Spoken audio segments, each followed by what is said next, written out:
Hola, ¿qué tal? Mi nombre es Luis David Cruz Olivares y el día de hoy les voy a compartir un poquito acerca del tema de química nuclear. Primero que nada, me gustaría comenzar definiendo que dentro de la química nuclear nos vamos a centrar en unas partículas subatómicas que están presentes generalmente en todos los átomos, las cuales son nuestros protones y neutrones. Ahora, a estos dos, particularmente dentro de esta rama de la química, los vamos a conocer como nucleones. Los nucleones pues son una forma de llamar, como ya lo mencioné, a estos dos tipos de partículas. Todo elemento tiene la misma cantidad de protones y esto nos permite conocer o bueno, identificar a la misma cantidad de protones como el número atómico. Sin embargo, los átomos de un mismo elemento pueden tener diferentes números de masa y el número de masa se puede definir como el número de nucleones que están dentro del núcleo de nuestro átomo. Dentro de la química nuclear, los átomos con el mismo número atómico, pero con diferentes números de masa, reciben el nombre de isótopos. Una vez definido el concepto de isótopo, nos podemos preguntar qué elementos dentro de nuestra tabla periódica entran dentro de esta definición. Pues bien, si analizamos dicha tabla, observamos que a partir del elemento número 83, los consiguientes a este se consideran como radioactivos. Pero, ¿qué es la radioactividad? Pues existen dos tipos de radioactividad, la natural y la inducida. Para principios de esta primera explicación, voy a referirme únicamente a la radiación natural. Pues bien, la radiación natural se puede entender como la desintegración inmediata de un elemento que irradia cierto tipo de partículas. Dentro de estas desintegraciones o dentro de estas irradiaciones se encuentran tres partículas principales, las cuales son las partículas alfa, las partículas beta o las partículas gamma. Cuando un elemento sufre una desintegración de partículas alfa, emite generalmente helio 4,2 o una partícula alfa 4,2. Hablaba también de la radiación inducida. ¿Qué quiero decir con inducida? Pues bien, definí a la radiación natural como la desintegración de de los tres rayos principales, ¿no? Estos los podemos encontrar pues ya sea en el cosmos, en la corteza terrestre, en ciertos elementos que podemos encontrar de manera natural. Ahora, la radiación inducida nos hace pensar que puede ser más bien desarrollada dentro de un medio o dentro de un entorno artificial. Por ejemplo, una central nuclear o incluso dentro de los estudios médicos que las personas se suelen realizar periódicamente, como por ejemplo los rayos X, se someten a una radiación inducida, puesto que no están recibiendo la dosis esperada dentro del entorno natural en el que se encuentra un ser humano. Entonces, conocemos a la radiación natural y ahora la radiación inducida se entiende como la radiación obtenida dentro de un medio, pues llamámoslo artificial, como en el cual precisamente no tiene que estar proporcionada por un elemento que podemos encontrar dentro de nuestra corteza terrestre de forma cotidiana. ¿A qué me refiero cuando digo que una partícula alfa, más bien que un elemento emite una partícula alfa 4,2? Pues bien, analizando este ejemplo que es del helio 4,2, observamos que el superíndice es nuestro número de masa, mientras que el subíndice es nuestro número atómico. A partir de ahora, pues todos los isótopos van a estar conformados por em, pues esta configuración, digámoslo así, donde como se menciona, el primer superíndice nos hace inferencia a nuestro número de masa, mientras que el subíndice a nuestro número atómico. Entonces, ahora, como les mencionaba, las partículas alfa emiten helio 4,2 o una partícula 4,2, alfa 4,2. Ahora, cuando un elemento se desintegra en partículas beta, estas emiten una partícula beta 0 menos 1 o más 1. También existen otras configuraciones para estas partículas denominadas como beta. Sin embargo, para estos fines, posterior a esta explicación, mencionaré las 5 partículas fundamentales que podemos encontrar en nuestros libros de texto. Por último, tenemos la desintegración de rayos gamma. Esta particular desintegración tiene la condición de que no va a modificar ni el número atómico ni el número de masa. Entonces quiere decir que nuestra forma de nuestro isótopo va a ser 0 y 0. Había mencionado los tres principales tipos de radiación que podemos encontrar. Sin embargo, las partículas fundamentales que tenemos dentro de nuestro tema que nos importan, podemos definirlas como las que siguen, las cuales son un protón, que es un protón 1,1, o un átomo de hidrógeno 1,1, un neutrón, el cual tiene un 1 o un 0, un electrón 0-1, o una partícula beta 0-1, y un positrón, que es 0+1 o 0+1 beta. Por otro lado, tenemos a la tan conocida partícula alfa, que es helio 4,2 o alfa 4,2. Cabe mencionar que se mencionaron dos tipos de electrones, el electrón puro, que es 0-1, y el positrón, que es 0+1. La diferencia está en el origen de este electrón, puesto que si tenemos un electrón proveniente de las, llamémosle, trayectorias circulares que tienen nuestros elementos, este recibe el nombre de electrón. Sin embargo, si nuestro electrón es adquirido dentro del núcleo, este ya recibe el nombre de positrón. Ok, teniendo en cuenta esto, ahora sí podemos determinar que la palabra desintegración, que ya lo había mencionado, nos hace pensar que nuestro elemento sufriría una transformación a unas partículas o se transformaría a otro producto que también nos hace de nuestro interés. Entonces, cuando nosotros tenemos una desintegración nuclear, nuestro elemento entraría en un proceso de, pues lo que su nombre lo dice, una desintegración una desintegración radioactiva. Esto quiere decir, o bueno, su definición formal es una secuencia de reacciones nucleares que culmina en la obtención o la formación de un isótopo estable. Por ejemplo, aquí voy a poner una tablita que es la desintegración radioactiva del uranio 238, la cual tiene que pasar por 14 etapas de desintegración, en donde a estas 14 etapas se les conoce como serie de desintegración, como ya lo había mencionado. Ahora, estas 14 etapas tenemos, como lo mencioné, al uranio 238, el cual culmina su serie de desintegración en el plomo 206. Por ejemplo, estas reacciones nucleares se balancean de la siguiente manera, como lo explicaré a continuación. Para balancear las ecuaciones nucleares debemos de entender y comprender que no siguen los mismos principios que una evaluación, más bien que un balanceo de una ecuación química normal. Por ejemplo, para balancear una reacción química, nosotros teníamos que identificar, pues, ya sea números de oxidación, teníamos que considerar las temperaturas y presiones a las que se desarrolla nuestra reacción y empezar a hacer nuestros cálculos que nosotros ya conocemos. Sin embargo, para una reacción nuclear solamente tenemos que tener en cuenta dos parámetros principales, el cuales son: uno, debemos de tener el número total de protones y neutrones tanto en los productos y en los reactivos en la misma cantidad, es decir, que debemos de tener el mismo número dentro del lado izquierdo como del lado derecho. Por otro lado, el número total de cargas nucleares en los productos, tanto como en los reactivos, también debe ser del mismo. ¿Esto qué nos quiere decir? Para la primera condición debemos de conservar el número de masa y para la segunda, pues el número atómico. Entonces, para concretar estas definiciones, aquí les voy a poner un ejemplo, si no, se los voy a dejar en la descripción como un PDF.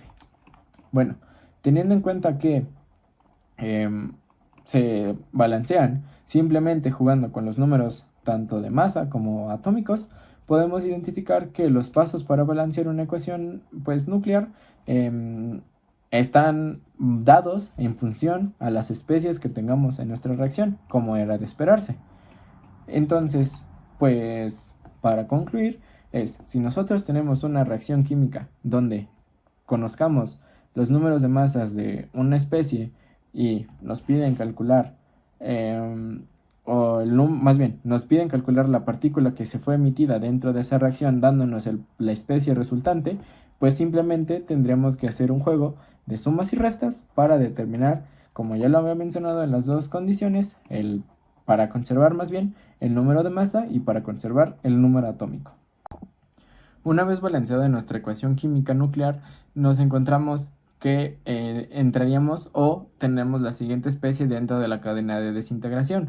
Sin embargo, como tomando de ejemplo la cadena de desintegración del uranio 238, observamos que esta tiene 14 etapas. Ahora, surge la pregunta de si estas 14 etapas duran lo mismo o si este isótopo siempre se va a mantener radioactivo. Pues a partir de esto podemos introducir el concepto de vida media. ¿Qué es la vida media? La vida media se entiende como el tiempo que le toma a nuestro isótopo perder el 50% de su capacidad radioactiva. Por ejemplo, teniendo en cuenta la cadena de desintegración del uranio, como ya lo mencioné, que en su primera etapa pasa de uranio 238,92 a torio 234,90, donde esta ecuación química nuclear desprende partículas alfa, le toma un tiempo de vida media o tiene un tiempo de vida media de 4.51 por 10 a la 9 años. Es decir, que a partir de este tiempo se puede entender que ya va a existir más de la mitad de la siguiente especie de la cadena en esa primera reacción, dando a entender que ya estaríamos entrando en la siguiente etapa. Esto nos define como si sabemos que tiene nuestra cadena de desintegración un número finito, entonces podemos darle respuesta a la segunda pregunta que se formuló, de si un isótopo siempre se va a mantener radioactivo. Por otro lado, el tiempo de duración no siempre va a ser igual. Por ejemplo, teniendo en cuenta que la primera reacción dura aproximadamente 4.51 por 10 a la 9 años, pasar a la siguiente especie del isótopo o del elemento radioactivo, entonces la siguiente etapa pues no podríamos afirmar ni inferir que duraría un tiempo aproximado o similar. Es por eso que el cálculo de vida media se hace para cada especie dentro de la reacción. Entonces, otro ejemplo para que lo podamos observar es que del torio 234,90 que pasamos a protractino 234,91, esta reacción tiene un tiempo de 24.1 días. Dentro de la química nuclear existen elementos que nos pueden brindar una gran estabilidad nuclear al momento de utilizarlos. ¿Cómo podemos identificarlos? Pues bien, los elementos que lleguen a contener dentro de sus núcleos un 2, un 8, un 20, un 50, 82 o 126 protones o neutrones serán estos elementos los que presenten una mayor estabilidad en comparación de los que no los poseen. Entonces, poniendo como un ejemplo rápido, tenemos que el estaño tiene un total de 10 isótopos estables y estos números reciben el nombre de números mágicos. ¿Por qué? Por la gran estabilidad que presentan dentro de la química nuclear. Otro punto importante es que los núcleos con números pares de protones y neutrones son por lo general más estables que los que tienen números impares. Para esto ya hay una tabla específica en la que podemos observar la cantidad de isótopos estables que presentan dependiendo del número el número de neutrones o protones que presente cada elemento. Por ejemplo, cuando tenemos un número impar en protones y un número impar en neutrones, únicamente esta combinación nos permite o nos da un total de 4 isótopos estables. Por otro lado, si nosotros tenemos un protón impar y un neutrón par, esto ya pensaríamos que nos daría un número relativamente menor, y no, realmente nos da un total de 50 isótopos estables.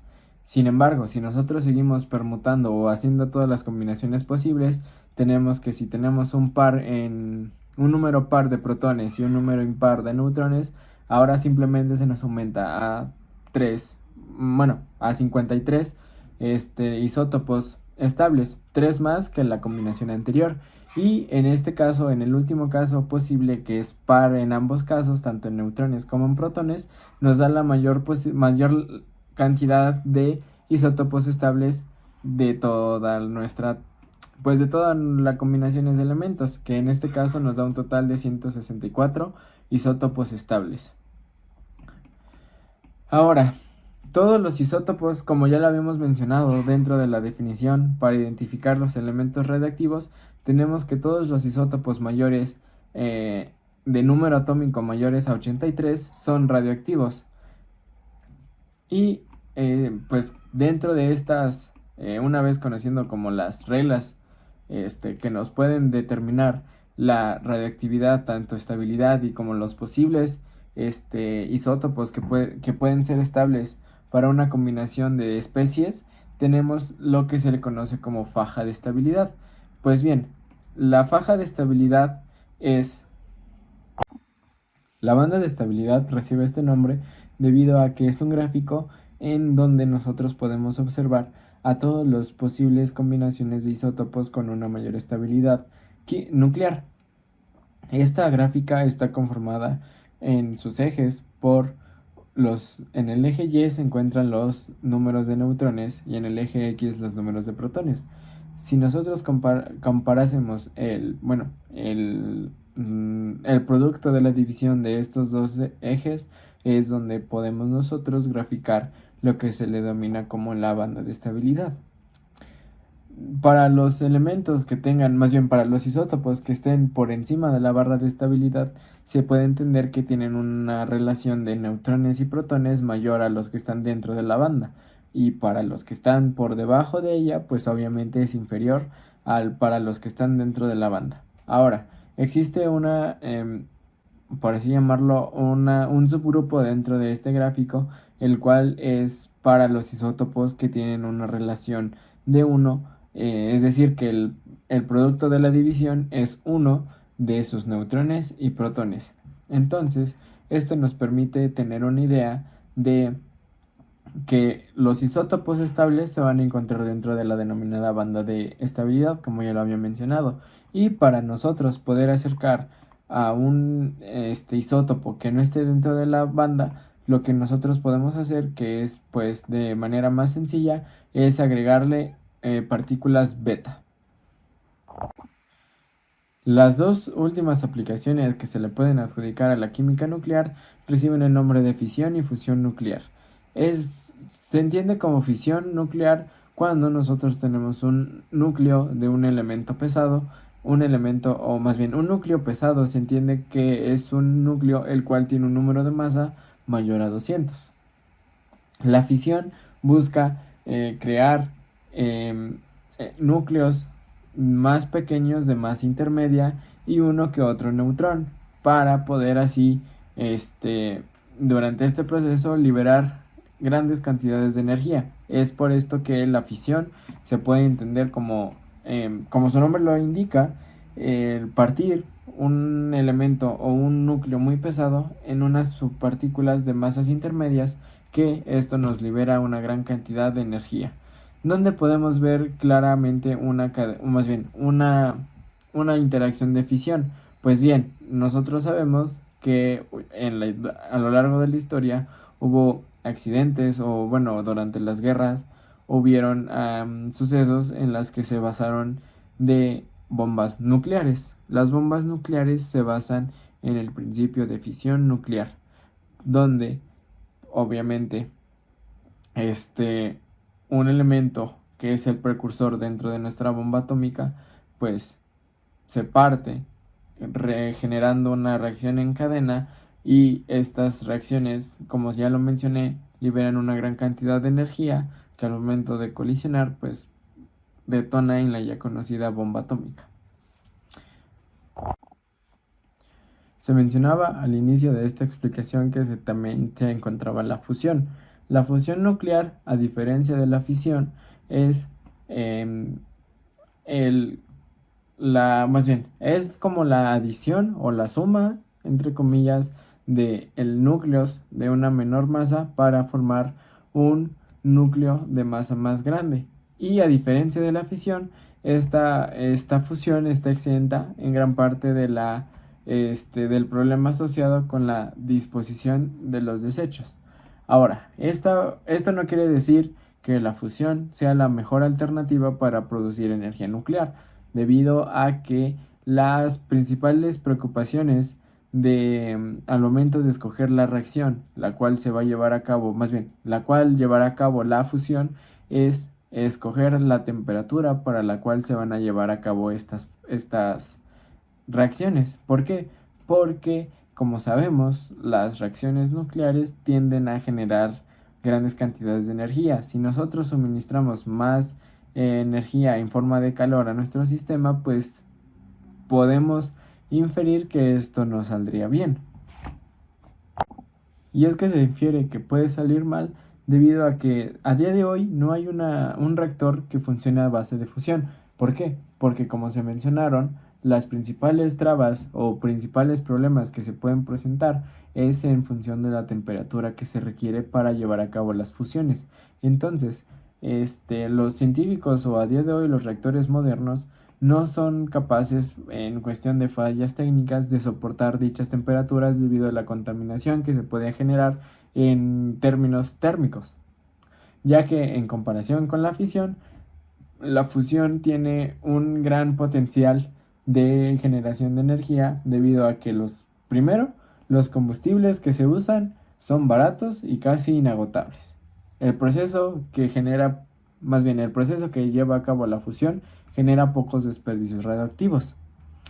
Y en teoría es más bien un modo de obtener energía muchísimo más eficaz, limpio y eficaz que la fisión, porque esto también nos evitaría o tendríamos un mayor colchón de seguridad al momento de andar trabajando con grandes reactores, que ya sabemos lo que pasa cuando tenemos una falla en un reactor que se alimenta a base de fisión.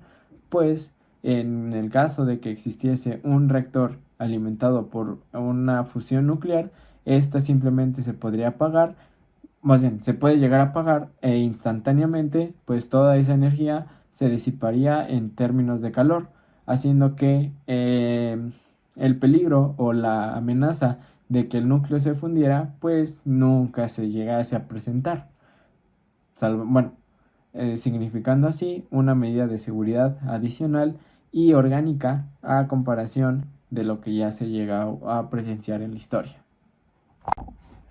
Por último, para concluir con este video explicativo, podemos darle un uso diferente a nuestros isótopos en la vida cotidiana, o bueno, en acciones en las que nosotros no podríamos inferir de manera análoga que estamos recibiendo radiación. Una de ellas simplemente, pues como ya lo sabemos, los rayos X. Los rayos X son principalmente una fuente de radiación, la cual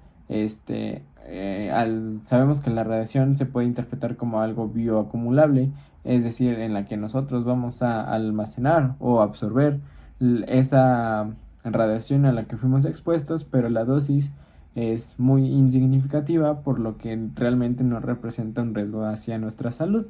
Esa es una aplicación médica de las radiaciones que podemos obtener en una acción de rutina.